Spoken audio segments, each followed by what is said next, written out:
Update. Am I the a-hole for laughing at my biological parents' face when they told me leaving us was the hardest decision they have made? Original post. Our family has an interesting story. My bio mother's side and bio father's side have two marriages between the families. One of them is our bio parents, and the other is between my bio mom's brother, 55, and my bio dad's sister, 54. My bio mom, Linda, and my bio dad, Chris, actually met at my uncle and aunt's engagement dinner when both of them were 16. Linda and Chris are still complete wrecks. My bio dad was the troubled one in the family who would have problems with school or work, and my bio mom has had addiction issues since she was 14. When they met and started a relationship, both sides of the family tried to break them up. They even sent them to different countries, but they stole the equivalent of 50,000 USD from their families, managed to reunite, and ran away when they were 19. They got married in a third world country and had me, 25 male, and my twin brother when they were 21 years old. They thought we were deadweights, so they left us in the hospital and went to another country. Luckily, they had checked into the hospital with their passports, so the hospital contacted the embassy, which then found our grandparents. Our grandparents brought us back home, and we have been raised by our uncle and aunt ever since. We call them mom and dad. Our parents were charged with child abandonment, but after 10 years of being MIA, the charges were dropped, and our families didn't try to look for them. 2 years ago, they showed up at my dad's parents' house completely changed. It turns out they had finished their education, gotten stable jobs in that country, started mental health treatment, and had been sober for 9 years. They had basically put themselves together. For the first 6 months, they only saw their parents in public places. Then they were eventually accepted back into the family homes. A year later, they met with us when we were 24. My twin brother and I started to have a relationship with them, and we are somewhat cordial right now. Last week, the topic of our abandonment came up, and Linda said it was the hardest choice they had ever made. I started to laugh uncontrollably at that. When they asked why, I told them they had multiple opportunities to come back and didn't. I said our families were right not to trust them, that everyone would always keep an eye on them, and they should accept this at this point. Linda started to cry, and they left shortly after. All of the family except my brother think I am being too cruel and that I should apologize, but I think they needed to hear the unfiltered truth. Am I the a-hole? Now for the top comments before reading the update. Not the a-hole. They abandoned you in a foreign hospital.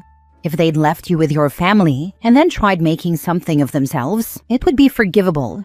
I don't think what they did is.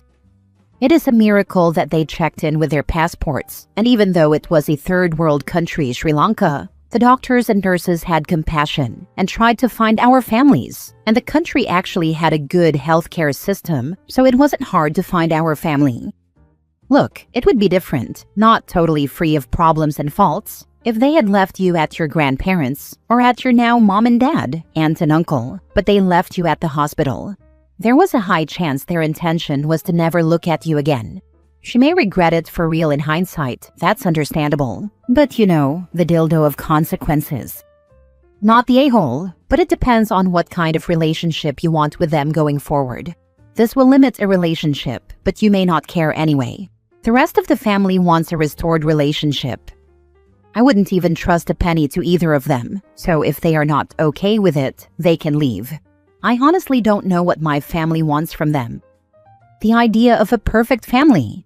My family has spent decades trying to get people who never got along to get along. Oh, I see. I mean, I understand the reason why my grandparents keep an eye on them, because they are their children, and they've failed to keep them safe and raise them appropriately. But I don't understand why the extended family members and adopted parents care about their feelings. Honestly, I would have said good riddance. Now for the update. So, I made a post here about a month ago regarding my birth parents. I would like to thank each and every one of you who gave thought and time to comment on that post. Some things have happened since then. First, my bio mom and bio dad are not allowed to contact me unless they want to go to jail. A good friend of mine from high school is a lawyer, and he advised me to prepare a cease and desist letter. My main language is not English, but this is the closest term Google Translate gave me in legal terms. He did it for me free of charge because he said, that's what good friends do. My brother is sad that I am not even entertaining the idea of a relationship, but he says it's okay and that he understands.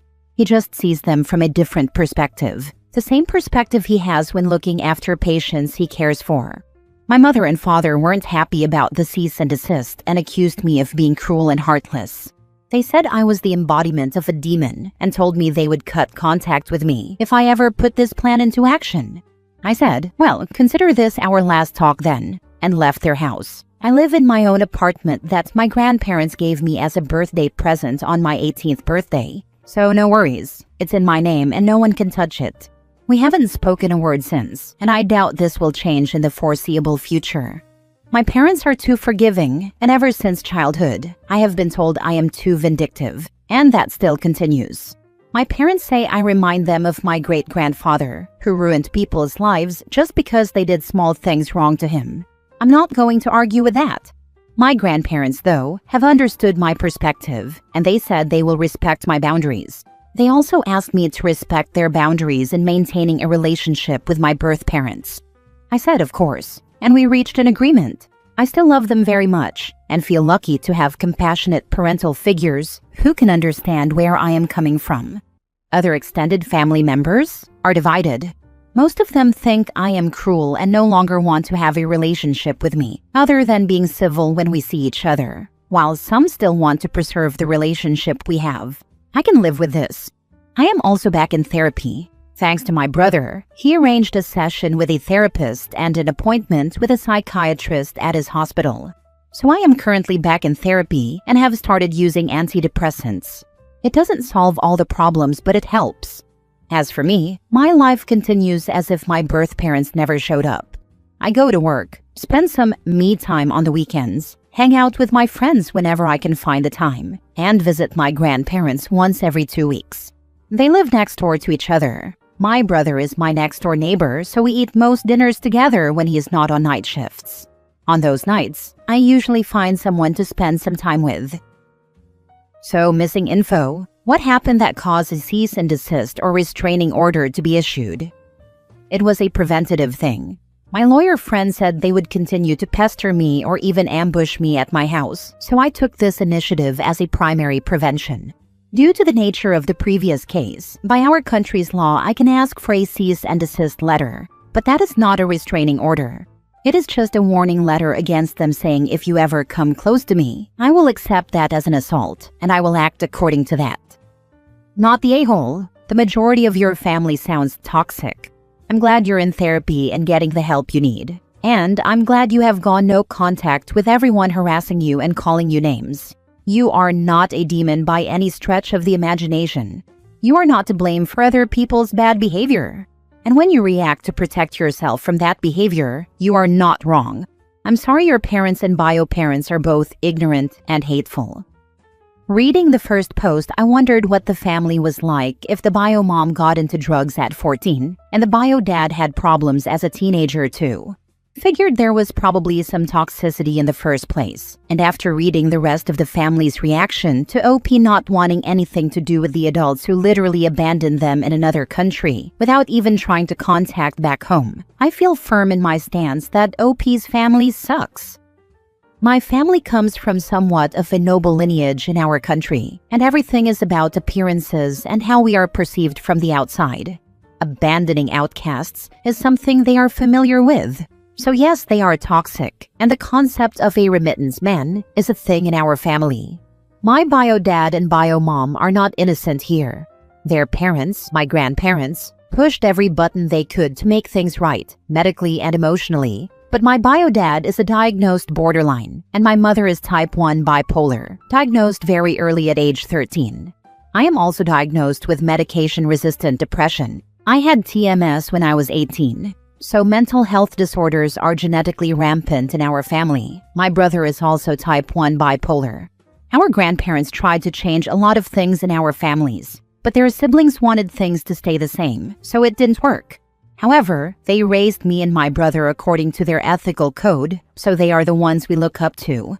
Our parents, unfortunately, were heavily influenced by their aunts and uncles. Next story. Update. Am I the a-hole for refusing to invite my parents to my wedding after 14 years of no contact? Original post. I have been no contact with my parents for 14 years. The story behind it is long and boring, but I will simplify it. My parents divorced when I was 14 after my dad caught my mom cheating, and the divorce was extremely messy and hostile. The only thing they had in common was that they didn't want anything to do with me. I never understood why, and they never told me, so I went to stay with my grandparents. I tried for a year, but my parents completely ignored me, so I cut contact with them. Skip forward to a few days ago, and somehow they showed up again for my wedding. I'm getting married in 4 days, and I'm already stressed about the big day because everything must be perfect, and they decided to barge in out of the blue. For my wedding, I obviously invited my grandparents, my aunt and uncle, my cousin and her 2 little daughters, and my friends. So everyone, but not them, and they decided to step in a week before the wedding, not asking, but pretending they could be there just for some photos. This is the most ridiculous part. They don't even want to be there for the whole ceremony or the entire day, just for the photos, and then they would leave.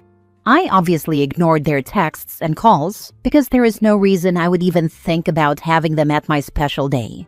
But here's the thing. My family knows my parents were completely absent until now. Yet, according to them, this is their way of trying to make amends and ask for forgiveness. I obviously don't believe this nonsense because to me it's very simple. They just want to show up for the image of the perfect family and then disappear. But of course, I am not in the mood for any drama or nonsense right now. My fiancé, my friends, and most of all my grandparents are on my side. They keep reminding me that my parents never showed up for me in 14 years, and that they are only doing this now for appearances. But there's still that little part of me, the part that spent years crying because I miss them, that has no answers about why they completely ignored me after the divorce. So, as crazy as it might sound, they actually succeeded in planting a bit of doubt in my mind. Rationally, I know I shouldn't cave, but that small part of the abandoned kid in me wants closure and answers. So, am I the a-hole? Should I give them a chance? Or should I ignore them like I have for the past 14 years? Now for the comments before reading the update. Not the a-hole. Hire security. Definitely hire security. And send them a message in writing that they are not welcome at your wedding or any events you will be present at, and that you will have security remove them if they show up. Tell them that if they ever hope to speak to you again, they will stay away from you and your wedding. If they cause you any grief at all, they will be cut off forever. Call or text every family member attending your wedding. Remind them of how your parents threw you away all those years ago, and tell them that this is absolutely not the time to try to reach out to you. You are not interested. If they don't agree or have a problem with your boundaries, they don't need to attend your wedding. If your parents don't stay away and respect your wishes, it just proves you are right for staying no contact. Don't give in to any pressure, and don't invite your parents or let them anywhere near you. If they cause you any grief at all, they will be cut off forever. They could read from that line that there would be a chance at reconciliation if they managed to not cause any grief. I'd recommend that OP paraphrase the last words I ever said to my own father instead. My parents died 14 years ago. I don't know who the hell you two are. Now for the update. I will start by saying that my parents will not be coming to my wedding. I came to this decision after talking a lot with my grandparents, and they finally convinced me to open my eyes and not let that little kid who wants his parents back take control. I had a pretty bad argument with my parents, and honestly, I thought I would feel bad or have some remorse, but I don't. They even tried the pathetic move of getting my fiancé to talk sense into me, but she already knew everything, so she simply told them to go to hell. I paid a bit more for extra security since I'm getting married in 2 days, and I don't want any scenes, drama, or problems. Right now, I just hope my parents don't try anything crazy on my wedding day, but I guess I'll wait and see. Last story. Am I the a-hole for asking mother-in-law for house key back? My partner's parents have a key to our house for emergency situations only. I've recently had a baby, 3 weeks postpartum, and my mother-in-law just keeps coming over and letting herself in, usually when I'm relaxing in bed with my baby. I finally snapped yesterday. My partner is back at work now, and I went for a sleep. The baby was asleep next to me in the crib. Mother-in-law let herself in once again, snuck upstairs, took my baby out of the crib, and took him downstairs while I slept. I ended up waking up in a total panic a couple of hours later because he'd usually cry for a feed, which wakes me. I breastfeed. I leaned over and saw he wasn't there and completely freaked out. I rushed downstairs where I saw the living room door closed and heard him crying. I threw open the door and my mother-in-law was just sitting there with him. She casually smiled and said, "Someone's grumpy today." And I was like, "He's not grumpy. He should have had his feed over an hour ago." I took him from her and headed back upstairs. She tried to follow, and I just snapped and asked her to leave. She looked at me all confused and irritated, and before she could say anything, I just said, "Please, put our house key on the side table and leave." She did, and later that day, she must have called my partner while he was at work, because when he got home, he brought it up. He wasn't mad though, and he did understand, which was a relief, but he said his mom is really upset.